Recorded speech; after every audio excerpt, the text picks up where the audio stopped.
Assalamualaikum warahmatullahi wabarakatuh, teman-teman. Eh, saya mohon maaf ya karena ada kepentingan yang mendesak sehingga saya harus mengisi kuliah ini dengan rekaman materi. Tapi saya harap teman-teman tetap bersemangat untuk mempelajari meskipun saya hanya memberikan melalui materi asinkron daring. Semoga teman-teman bisa menyimak berkali-kali, kemudian memperluas bahan pembelajaran Anda sehingga Anda menjadi lebih paham tentang materi analisis algoritma khususnya di pertemuan 3 ini, yaitu kompleksitas waktu, teman-teman. Ya, kita mulai saja, teman-teman. Jadi materi ini akan membahas tentang kompleksitas waktu, buku, kemudian omega dan theta ya, sedikit tentang itu. Tapi pada umumnya untuk menyatakan suatu kompleksitas waktu itu mengikuti dari kompleksitas ini ya, terlambat atau yang paling kompleks atau disebut dengan worst case-nya ya. Nah, ini menggunakan buku. Nah, jadi ini ibaratnya ya teman-teman ya. Suatu kompleksitas ini apabila dia memiliki fungsi kompleksitasnya dari Tn-nya, T dalam fungsi N itu N pangkat 1 atau N 2 log N atau N kuadrat, N kubik, N pangkat 3, 1,5 pangkat N, 2 pangkat N, N faktorial. Nah, ini ternyata dengan kita masuki N sekian ya, yang jumlahnya semakin membesar, maka akan terasa sekali mana yang pertumbuhan kompleksitas atau running time-nya itu paling cepat bertumbuh menjadi semakin lama ya. Maka yang paling cepat bertumbuh semakin lama itu adalah algoritma yang paling kompleks. Nah, dari sini kelihatan algoritma yang paling kompleks ini adalah dimulai dari N kuadrat ini ya, ke atas ya.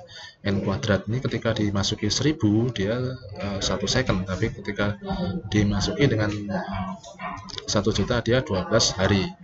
Kemudian untuk N pangkat 3, nah N pangkat 3 ini karena kompleksitasnya ini N kali N kuadrat, maka dia juga lebih kompleks lagi ya.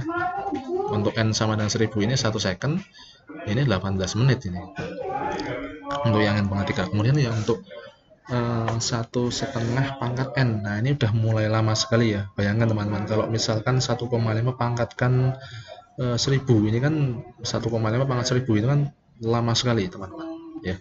Jadi memang yang menentukan kompleksitas suatu algoritma ini bukanlah running time di dalam compiler, tetapi N masukan ya, karena N masukan ini nanti akan menentukan bagaimana sih grafik pertumbuhannya. Apakah grafik pertumbuhan daripada lamanya waktu akibat dari N masukan itu adalah secara pertumbuhannya secara N kuadrat, apakah N kubik atau ini ya, yang lebih mengerikan lagi apabila pertumbuhan grafiknya N faktorial ya. Ini sangat lama sekali.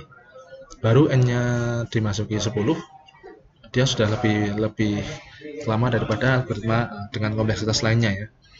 Baru ini N-nya 30, ini masih 1 second, ini sudah 10 pangkat 25 tahun ya. Jadi bayangkan teman-teman, data yang bertumbuh semakin cepat ini tidak bisa ditandingi oleh pertumbuhan kecepatan prosesor ya. 30 tahun prosesor itu berkembang, ini kecepatannya baru 450 kali, sedangkan data begitu berkembang ya, secara fluktuatif ya, tidak beraturan seperti ini. Apabila kompleksitasnya itu kompleksitas yang tinggi, misalkan 1,5 pangkat N atau 2 pangkat N, ini nanti waktu prosesnya sangat lama ya, ya. Jadi kemarin teman-teman sudah mencoba untuk perhitungan Tn ya, dari hasil step by step analisis algoritmanya. Apabila N-nya sekian, kemudian nanti berapa kali sih step yang dilakukan sampai algoritma itu selesai. Ini terjadi fungsi yang bentuknya seperti ini.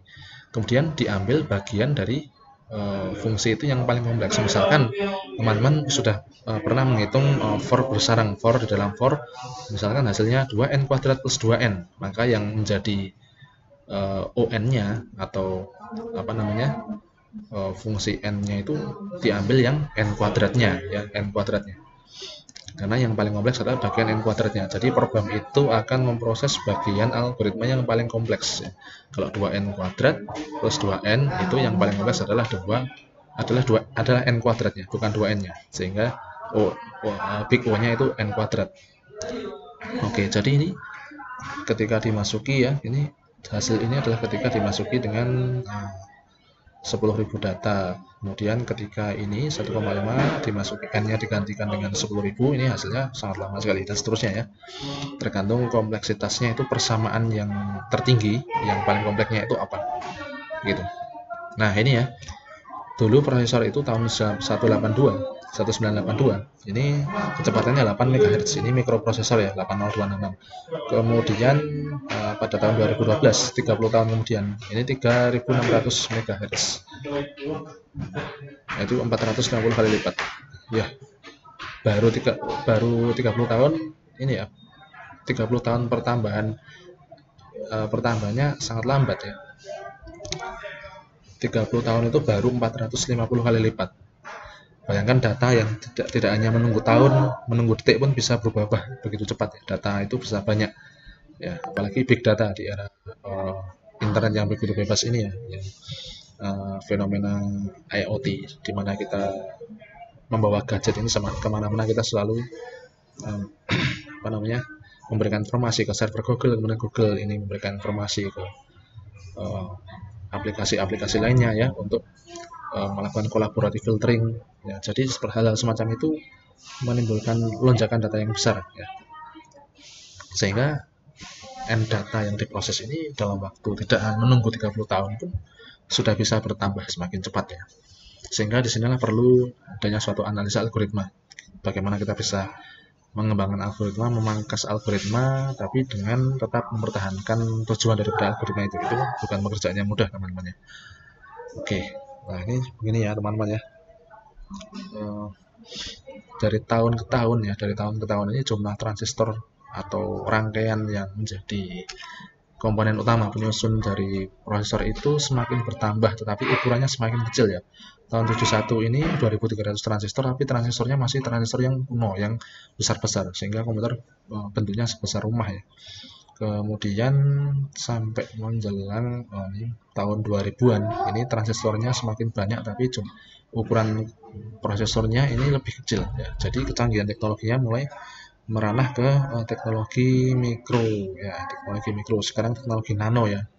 Sekarang lebih banyak lagi transistornya ya, teman-teman ya, untuk multi-core prosesor.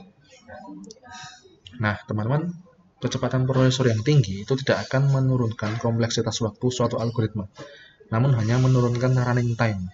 Tapi kompleksitas waktu atau pertumbuhan dari kerumitan algoritmanya, pertumbuhan lamanya algoritma itu akan diproses, itu tetap sama ya. Misalnya algoritma itu pertumbuhannya secara n pangkat 3, walaupun kita menggunakan prosesor secepat apapun, itu tetap pertumbuhan kompleksitasnya ya n pangkat 3 ya, karena tergantung dari jumlah data yang diproses ya. Ini ilustrasinya ya teman-teman ya. Jadi perbandingan waktu algoritma kubik ya, yang dijalankan oleh mesin alpha pada kecepatan 533 MHz menggunakan C compiler. Ini mewakili mesin cepat. Kemudian algoritma linear ini hanya n saja, bukan n pangkat 3. Kalau n kubik ini algoritma kubik. Nah, ini suatu prosesor Z80 dengan kecepatan rendah, tapi dia memproses algoritma linear. Ini bandingkan kecepatannya ya teman-teman. Ketika n-nya itu masih kecil, ini masih lebih kecil. Kemudian ketika n-nya membesar, nah ini bayangkan ini, ketika n-nya membesar, dia hanya memproses sebesar 1000 data saja ya, kompleksitasnya hanya 1 juta untuk linear, karena dia linear, dia hanya n pangkat 1, sedangkan n pangkat 3 ini 1 juta pangkat 3 ya. Ini pertumbuhan running time-nya ini adalah 19 tahun ya. Jadi untuk memproses n1000 data ini membutuhkan waktu 19 tahun ya. Sedangkan untuk linear, untuk n sebanyak 1000, untuk n data sebanyak 1000, karena ini algoritma linear, dia hanya proses 1000 saja, 1000 step saja. Sedangkan ini ketika n datanya itu 1 juta, karena algoritmanya n kubik atau n pangkat 3, dia memproses seperti 1 juta pangkat 3 ya, 1 juta kubik step, yang memakan waktu sangat lama ya. Jadi prosesor dengan kecepatan tinggi itu tidak akan menurunkan laju pertumbuhan dari kompleksitas algoritmanya. Ketika dia kompleksitas algoritmanya n/3 ya tetap n/3 ya, karena itu bergantung dari datanya ya, data yang diproses berdasarkan step by step dari algoritma itu, atau mekanisme algoritma itu menghasilkan fungsi n yang n/3 atau n linear atau n/1. Nah, itu yang menentukan ya. Jadi prosesor dengan kecepatan tinggi pun tidak mengubah kompleksitas algoritma, dia hanya menurunkan running time-nya ya. Tapi pertumbuhannya ini tetap lebih besar daripada yang linear, daripada prosesor kecepatan rendah yang memproses algoritma linear. Ini prosesor kecepatan tinggi tapi memproses algoritma kubik. Karena algoritmanya kubik, kompleksitasnya itu n/3, maka ini lebih besar ini. Ya, pertumbuhan running time-nya lebih besar ya, teman-teman. Nah, ini analisa running time secara eksak ini sangat sulit ya. Tapi kita hanya bisa memperkirakan menggunakan Big O ya. Big O itu merujuk pada bagaimana sih kondisi terburuknya nanti, apakah pertumbuhannya itu n/3 atau 2/n dan seterusnya ya. Nah, definisi kompleksitas waktu bisa kita hitung ya melalui bantuan kompleksitas waktu asimptotik. Jadi notasi asimptotik ini bisa digunakan untuk menentukan kompleksitas waktu dengan melihat waktu tempuh algoritma. Jadi waktu tempuh algoritma ini merupakan fungsi dari n terhadap r. Nah,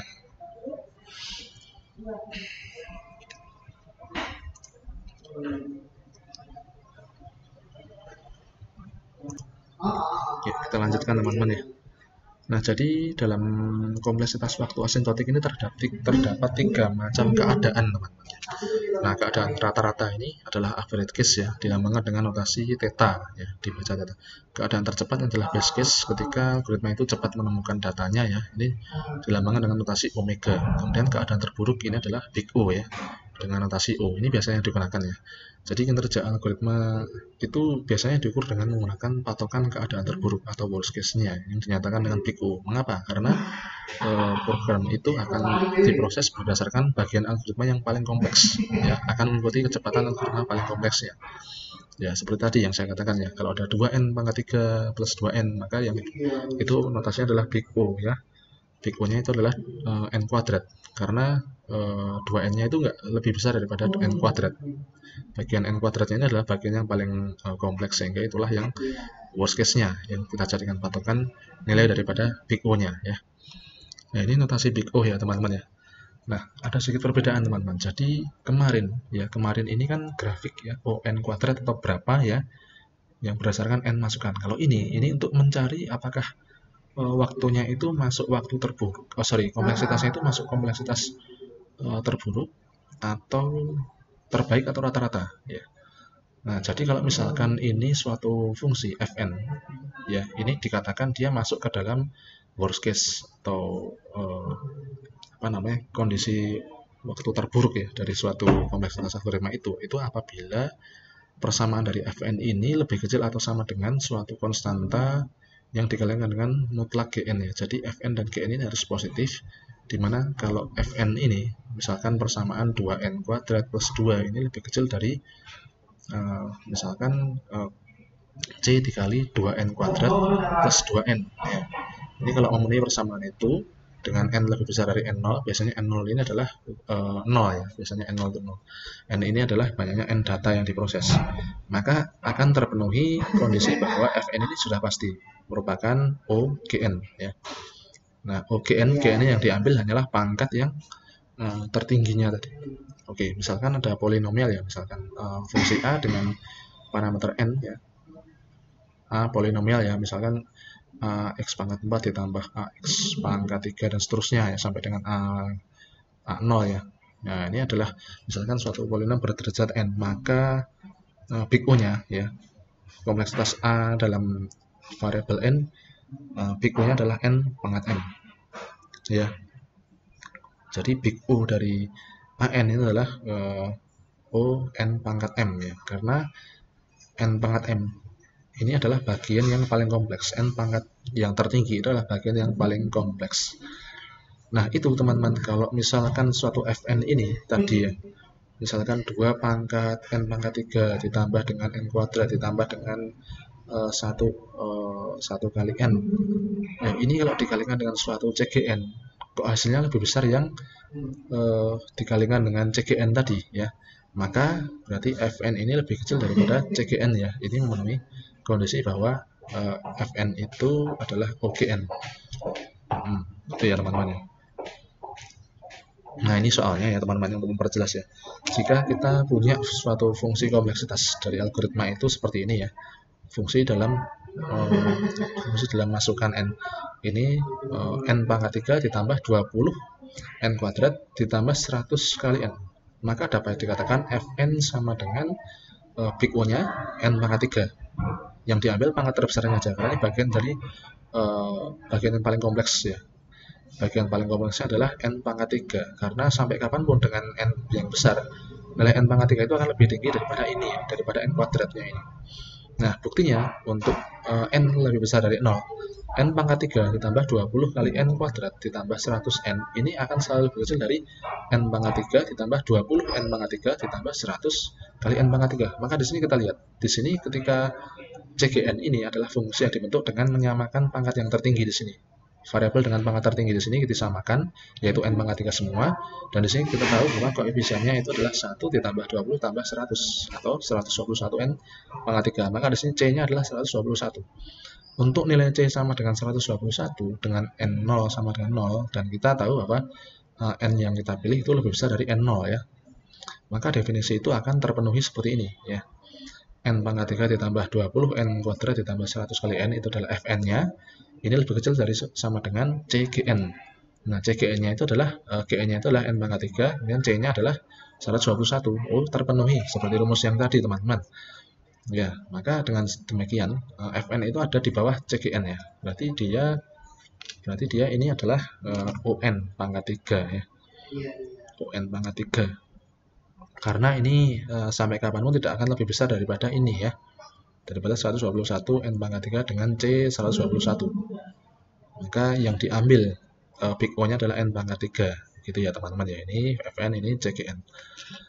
Kemudian ini definisi waktu tercepat. Jadi misalkan ada suatu persamaan Fn-nya sekian, kemudian ketika dikalikan dengan menyamakan pangkat tertinggi daripada variabel Fn itu ya.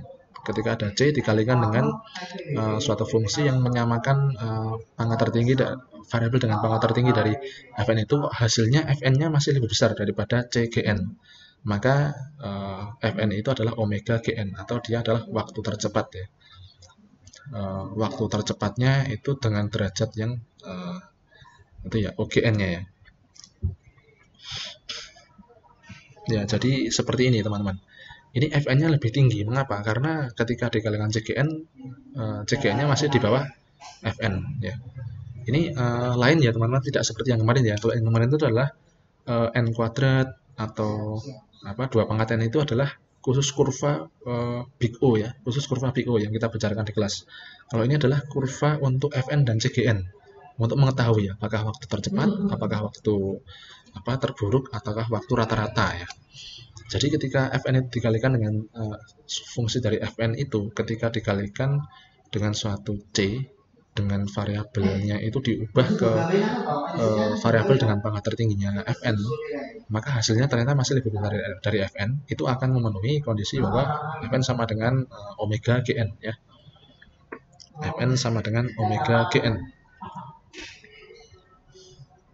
Dengan N0 ini elemen daripada N data ya. N0 ini elemen daripada N data, dan N yang digunakan harus lebih besar dari N0. Umumnya N0 ini adalah 0 ya, umumnya ya.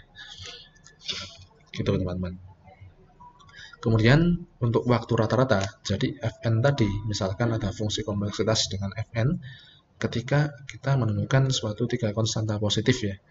N0 itu elemen dari N, N0 itu 0 ya, biasanya N yang dipakai itu lebih besar daripada N0. Kemudian ada C1 dan C2. Ketika C1 itu dikalikan dengan Gn, itu hasilnya lebih kecil dari Fn. Kemudian ketika C2 itu dikalikan dengan Gn, hasilnya lebih besar, hasilnya ya lebih besar dari Fn. Artinya Fn ini di antara C1Gn dan C2Gn. Maka Fn ini adalah waktu rata-rata ya, waktu rata-rata. Maka kita bisa mengenal kompleksitas Fn karena dia merupakan waktu rata-rata. kita menggunakan notasi theta ya. Nah, cuman yang jadi permasalahan bagaimanakah kita dengan jeli menemukan C1, C2-nya sehingga ketahuan bahwa Fn ini adalah menggunakan theta. Nah, sebenarnya ada cara, yaitu limit ya teman-teman. Jadi misalkan ada suatu kompleksitas, kemudian teman-teman tinggal dari kompleksitas itu menghitung limitnya ya. Mana di antara kompleksitas itu yang misalkan 2n kuadrat plus 2n. Nah, 2n kuadrat dibagi dengan 2n. Nah, ini limit n mendekati tak hingga dari 2n kuadrat dibagi 2n. Nah, ini hasilnya bagaimana? Ya. Apabila tak terhingga ini maka masuk apabila ini 0, hasilnya 0, maka ini masuk menggunakan big O ya, Fn elemen big O Gn. Kalau misalkan hasilnya C, maka Fn elemen atau Fn sama dengan omega Gn ya, dan seterusnya. Ini ada caranya ya, mungkin nanti di pertemuan lain akan kita bahas, kita singgung itu. Jadi yang terpenting teman-teman sudah paham ya bahwa di sini Fn ini apabila di antara C1 kali Gn, kemudian di antara C2 kali Gn, maka Fn itu adalah waktu rata-rata atau theta Gn. Nah, ingat bahwa Gn ini adalah variabel tertinggi dari Fn ya, yang suatu fungsi G yang dengan variabel dengan pangkat tertinggi dari Gn ya, yang semua pangkatnya adalah yang tertinggi dari Gn ya, seperti tadi ya, seperti contoh dari 121 n pangkat 3 kemarin tadi ya. Jadi ini adalah fungsi yang yang disamakan dengan variabel dengan pangkat tertingginya Fn ya. Oke, kita lanjutkan teman-teman. Nah, pada operasi perbandingan atau pencarian dari suatu larik satu dimensi ya teman-teman. Nah, jumlah operasi perbandingan elemen larik itu bisa ada 3 kemungkinan ya. Kasus terbaiknya ini terjadi bila ketika array pertama itu sudah langsung ditemukan X yang dicari. Maka di sini adalah 1 ya untuk kompleksitas waktunya. Kemudian untuk kasus terburuk, bila pada array yang paling ujung atau array yang penghabisan itu baru ditemukan X yang dicari ya, atau X nya sama sekali tidak ditemukan. Nah, ini T maksimalnya adalah N ya. Jadi berapa sih jumlah operasi perbandingannya? Ini sebanyak N, karena yang dicari itu di paling belakang atau sama sekali nggak ditemukan. Kemudian untuk kasus rata-rata, ini jika X ditemukan pada posisi ke J, maka operasi perbandingan untuk setiap keadaan di antara ujung dan ujung ini dieksekusi sebanyak J kali, sehingga ketika mengeksekusi atau menemukan menemukan X yang dicari itu pada array pertama itu akan 1/n. Kalau di array kedua maka 1/n ditambah 2/n. Kalau yang ditemukan itu pada array ketiga maka 1/n ditambah 2/n ditambah 3/n, sehingga kompleksitas yang didapatkan adalah rata-rata dari semua kemungkinan di mana X itu ditemukan pada setiap elemen array dari array 1 sampai dengan array n, sehingga kita bisa menuliskan kompleksitas rata-rata ya dalam variabel n-nya ini adalah 1 ditambah 2 ditambah 3 dan seterusnya sampai dengan n dibagi dengan n, karena ini rata-rata ya, sehingga menjadi setengah n kali 1 plus n ya, atau setengah kali n plus 1 ya. Dalam membaca big O teman-teman ya, ini kita cukup ini ya, bagian ini ya, artinya big O itu 1, ini algoritma yang konstan, dia konstan. Kemudian big O ini misalkan n, ini algoritmanya linear. Kemudian kalau big O nya ini n kuadrat, O n kuadrat, artinya algoritma kuadratik ya. Jadi bertambahnya n data maka akan diikuti dengan kompleksitas waktu yang bertambah secara kuadratik. Kemudian ini untuk O n pangkat 3 ini adalah algoritma kubik.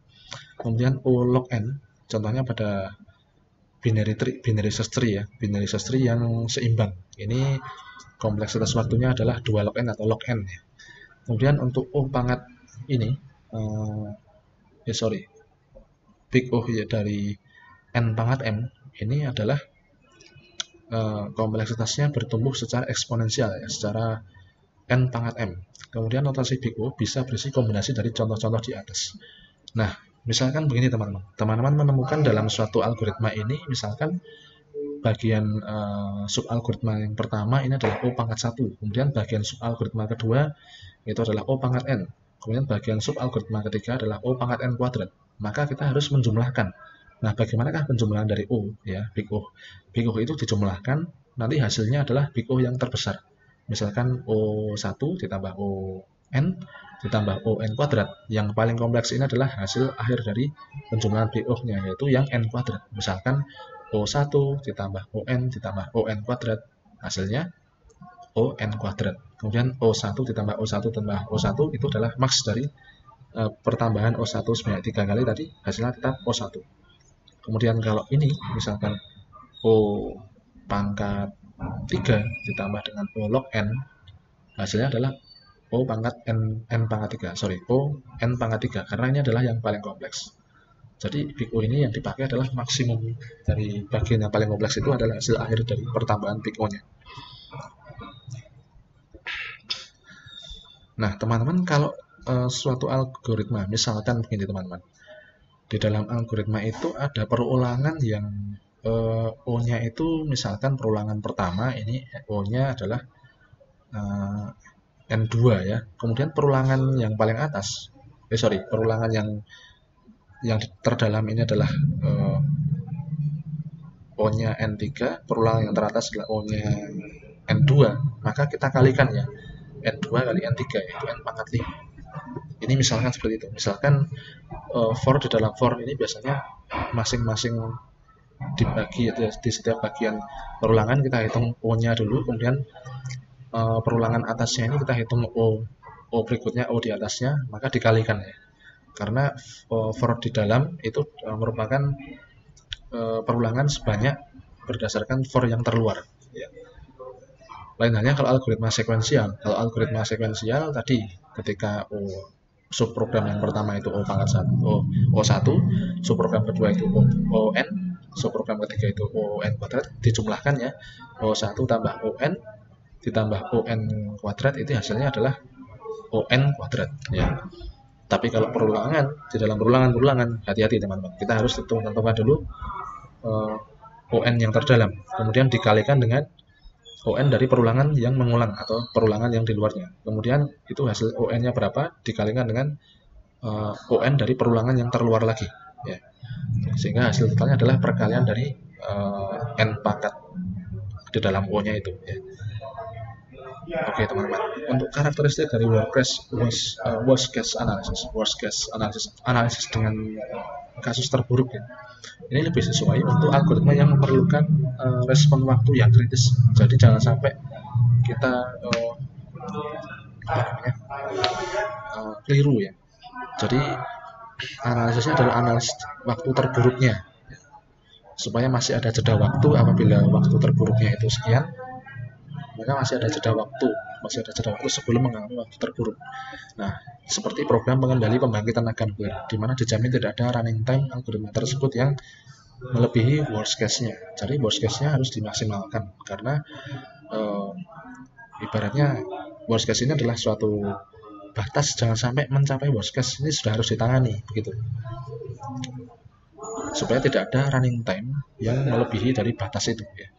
Jadi ketika menjelang batas itu sudah dekat, maka sudah ada early warning untuk bagaimana tindakan yang harus dilakukan gitu ya. Kemudian average case analysis ini algoritma yang sesuai untuk mekanisme algoritma yang digunakan berulang-ulang pada input yang berbeda-beda. Seperti misalkan sorting ya. Nah, meskipun demikian, analisis algoritma ini sulit ditentukan karena harus mengetahui probabilitas sesuai dengan datanya. Jadi tadi kita menghitung T average itu kan sebenarnya probabilitas ya, setiap ketemu pada elemen array yang pertama, elemen array itu kan probabilitasnya adalah 1/n, sehingga dibagi dengan n data tadi ya. Kemudian karakteristik dari base case ini, kompleksitas ini mudah untuk ditentukan, namun tidak dapat digunakan untuk mengukur kinerja suatu algoritma, melainkan biasa digunakan sebagai batas bawah dari kompleksitas average case. Jadi batas bawahnya tadi untuk searching yang average case tadi kan n kali berapa tadi? Ya ini ya, n plus 1 bagi 2. Nah, batas terbawahnya adalah 1 ya. Kalau langsung ketemu, yang tercepat itulah 1. Sedangkan ketika yang kasus terburuk, ketika tidak ditemukan, atau yang ditemukan paling di ujung itu adalah Tmax-nya adalah n.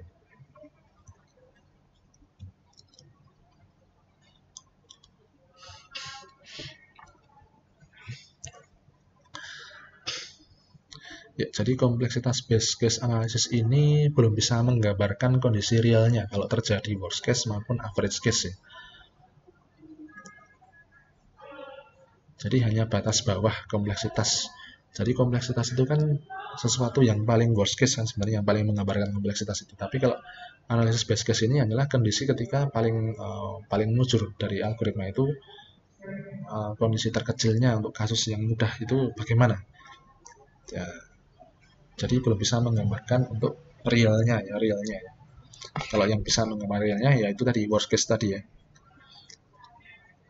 Nah, perbandingan kompleksitas pada base case, average case, dan worst case dari beberapa algoritma ya. Sebagai contoh di sini, algoritma menara Hanoi. Ini ketika base case-nya adalah kompleksitasnya itu 2 pangkat n, average case-nya juga 2 pangkat n, kemudian worst case-nya juga 2 pangkat n. Kemudian pencarian linear, ini base case-nya tadi ya 1, average case-nya itu adalah n, ya karena n plus 1 per 2 itu juga n juga ya. Big O-nya n juga. Kemudian worst case-nya juga n apabila X-nya ditemukan di n paling ujung. Kemudian binary search ini base case-nya adalah 1 kalau langsung ditemukan. Kemudian average case-nya adalah log n atau 2 log n. Kemudian worst case-nya juga log n. Nah, kemudian insertion sort ini base case-nya adalah ketika langsung di array pertama kosong ya sesuai dengan urutannya, maka langsung masuk di array pertama ya. Base case-nya ini n ya. Kemudian average tidak. Ini sama seperti average ya. Average dari linear search. Karena base case dari insertion sort itu harus dibandingkan pada setiap elemen ya. Jadi dia menggunakan kompleksitas n plus 1 bagi 2 atau ON-nya itu sama ya dengan n ya. O-nya itu adalah setara dengan n pangkat 1. Kemudian average case-nya itu adalah n kuadrat ya. N kuadrat, kemudian worst case-nya juga n kuadrat. Untuk medsos juga seperti ini ya, teman-teman ya. N log n, kemudian n log n. Nah, ini teman-teman, kalau kita mencari manakah yang paling kompleks, ini bisa dengan cara kita masuki dengan n yang besar. Maka hasil dari misalkan antara 2 pangkat n dengan n log n, kita masuki n-nya misalkan 1 juta. Hasilnya yang besar ini maka merupakan algoritma yang paling kompleks ya. Ya, yang paling kecil itu adalah yang tidak kompleks atau efisien, lebih efisien. Nah, untuk quicksort ini base case-nya adalah n log n, average case-nya adalah n log n, dan worst case-nya adalah n kuadrat. Ya, ini quicksort ini bagus ya karena worst case-nya aja n kuadrat. Dan untuk AN average case-nya itu kompleksitasnya adalah n log n ya. Nah, ini adalah kompleksitas ketika pencarian kondisi rata-rata ya. Kalau ini kondisi terbaik, kasus rata-rata apabila yang dicari itu di sepanjang array. Kemudian ini adalah kondisi terburuk ya, apabila tidak ditemukan atau yang dicari itu adalah di akhir array ya. Gitu ya, teman-teman ya. Nah, ini kita sudah sampai pada soal latihan, teman-teman. Untuk nomor 5 ini ya. Ini kita diminta manakah urutan dari fungsi ini yang paling dari pertumbuhan yang paling kecil, dari pertumbuhan kompleksitas paling kecil sampai pertumbuhan kompleksitas yang tertinggi, atau dari yang tidak begitu kompleks sampai yang paling kompleks. Nah, kalau kita memperhatikan dari tabel tadi ya, biasanya yang ini ya teman-teman ya, 2 pangkat n, kemudian 2 pangkat 2n, dan juga faktorial ini yang paling kompleks. Kemudian yang lainnya kita harus mencari dengan n-nya ya. n-nya kita misalkan kita tetapkan 1000 ya. Nanti ketika kita masukkan di sini, maka hasilnya akan didapat ya secara berurutan. Nah, dari hasil itu kita bisa tahu yang terbesar hasilnya ketika dimasuki N1000 itu adalah algoritma yang paling kompleks atau yang order of growth-nya itu paling tinggi ya. Pertumbuhan kompleksitasnya itu paling tinggi, itu yang nilai ketika dimasuki N itu hasilnya paling besar. Oke, misalkan ini ada soal teman-teman. Tentukan big O untuk berbagai fungsi langkah berikutnya. Misalkan nomor 1 N plus 4. Ini kan gampang. Ini N-nya pangkat 1 ya. Sudah jelas ini big O atau ON-nya itu adalah N pangkat 1 big O-nya. Kemudian ini 2N kuadrat plus 2N ditambah 3. 2N ini N pangkat 1, 2N kuadrat adalah N pangkat 2 ya. Pertumbuhan order of growth-nya itu lebih tinggi yang ini, maka yang dipakai untuk big O-nya adalah N kuadrat. Kemudian ini juga nomor 3. Nomor 3 ini kalau misalnya kita sudah menemukan bentuk-bentuk yang sulit ya teman-teman, kita tinggal masuki aja dengan bilangan N yang besar, misalkan 1 juta atau 1000 atau 10.000. Nanti akan ketahuan mana yang lebih besar. Misalkan ini N adalah 1000, 2 log N ini adalah 2 log 1000, maka jelas N itu adalah yang paling kompleks, maka big O-nya adalah ON ya. N pangkat 1 adalah big O-nya. Kemudian untuk nomor 4 ini 3N ditambah 2 log 100.000 N. Nah, kita hitung misalkan N-nya 1 juta. Nah, untuk 3 kali 1 juta ini 3 kali 10 pangkat 6 ditambah dengan 2 log dari berapa ini? 100.000 kali N. 2 log dari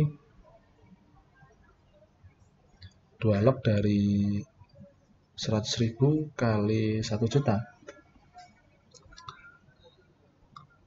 Ini adalah 36,54 ya.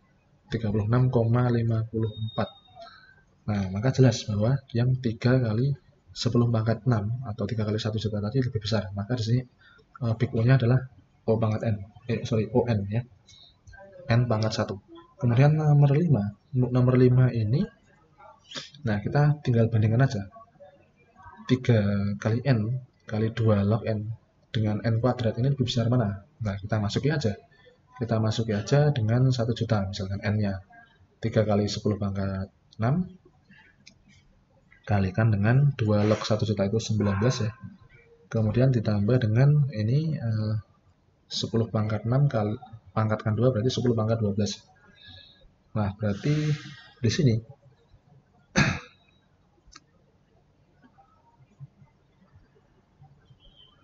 yang 10 pangkat 12 ini adalah N kuadrat. Ini lebih tinggi daripada hasil dari 3N 2 log N. Berarti big O-nya adalah N kuadrat. Kemudian yang nomor 6, teman-teman. Untuk nomor 6 ini kita tinggal masuki aja dengan 1 juta. Tapi di sini kelihatan ya, teman-teman ya. Di sini N ini nggak masalah. N ini mau dikali berapapun ya, misalkan. Tapi yang jadi perhatian kita ini 2 log 2N dengan 2 log N. Tentu saja besar 2 log 2N. 2 pangkatkan berapa supaya menjadi 2N. Ini akan lebih besar dari 2 pangkatkan berapa supaya menjadi N. Maka di sini kompleksitasnya adalah ini teman-teman ya. N log 2N ya. Big O-nya adalah N log 2N.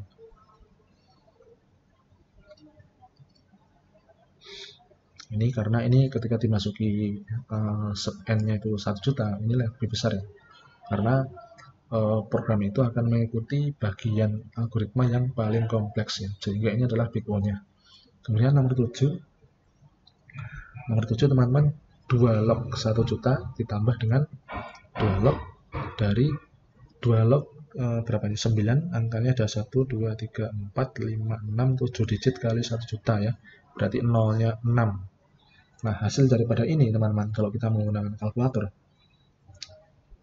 ini adalah 2 log 43,185. Ini 43,185 ya. 2 log 99999 kali 1 juta. Ini adalah 43,185.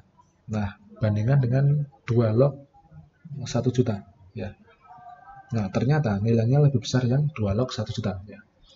Ini cuma 2 log 43,185, yang 2 log N ini adalah 2 log 1 juta. Berarti 2 log N ini merupakan big O-nya. Kemudian yang nomor 8. 2 log n ditambah 2 log n kuadrat. Tentu saja ini lebih besar ya. Maka 2 log n kuadrat ini adalah big O-nya. Jadi ingat ya, tadi big O ketika ditambahkan itu dicari nilai maksimumnya, bukan dijumlahkan. Tapi ketika big O itu berada di dalam iterasi, itu akan dikalikan dengan big O dari iterasi yang mengulang big O gitu. Jadi misalkan di dalam iterasi itu sudah ada big O, n pangkat 3, sedangkan iterasi di atasnya yang mengulang itu adalah O pangkat n, maka harus dikalikan. Nah, kalau ini kan sekuensial, ini kan ditambahkan teman-teman. Kalau ditambahkan untuk big O itu kita cari nilai maksimumnya, ya. Mana yang paling besar itulah yang menjadi big O hasilnya. Untuk yang nomor 8, ini tentu saja 2 log n dan 2 log n kuadrat, lebih besar yang 2 log n kuadrat. Sehingga ini 2 log n kuadrat adalah big O-nya. Kemudian ini juga ya, 2 log n dengan 2 log n pangkat 2000. Nah, 2 log n pangkat 2000 ini adalah big O-nya. Kemudian ini juga, nah, n kuadrat dengan 2 pangkat n, ini lebih besar yang 2 pangkat n ya, sehingga big O-nya adalah 2 pangkat n. Nah, ini juga teman-teman nanti tinggal dimasuki aja dengan suatu bilangan, ya, n-nya dimasuki dengan suatu bilangan, mana yang paling besar itulah yang urutan terbesarnya, ya, urutan terbesarnya, atau yang order of growth-nya paling besar. Nah, sekarang kita sampai pada akhir slide ya teman-teman ya. Silahkan teman-teman nanti mencoba membuat program sorting ya. Boleh menggunakan bubble sorting, quick sorting, atau inserted sorting, atau merge sort ya. Silahkan teman-teman nanti saya bebaskan, tidak harus sama bubble sorting semua. Dengan bahasa, kalau bisa kita samakan ya, bahasa C atau C++ ya. Kemudian silahkan Anda hitung proses untuk sorting dengan 10 data. Kemudian ini aja. Ya, untuk 10 data 100 seperti ini persis ya. Lalu silahkan Anda bahas. Nah, tentukan big O-nya ya teman-teman ya, ketika 10 big O-nya bubble sorting itu seperti apa. Kemudian ketika 10 datanya 10, n-nya 100, n-nya 1000 ya, n datanya 1000, kemudian n datanya 10.000, ini berapa waktu prosesnya ya. Nah, silahkan teman-teman nanti coba, kemudian kumpulkan dalam file PDF ya, dalam bentuk pembahasan Anda ya.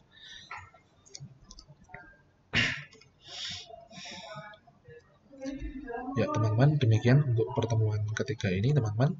Semoga teman-teman juga memperluas dan mengulang kembali apa yang sudah disampaikan di pertemuan ketiga tentang kompleksitas waktu. Dan nanti di pertemuan berikutnya akan kita bahas mengenai penggunaan limit untuk menentukan itu tadi ya, notasi omega, theta, dan notasi big O ya. Baik, terima kasih atas perhatiannya. Wassalamualaikum warahmatullahi wabarakatuh. Salam sejahtera.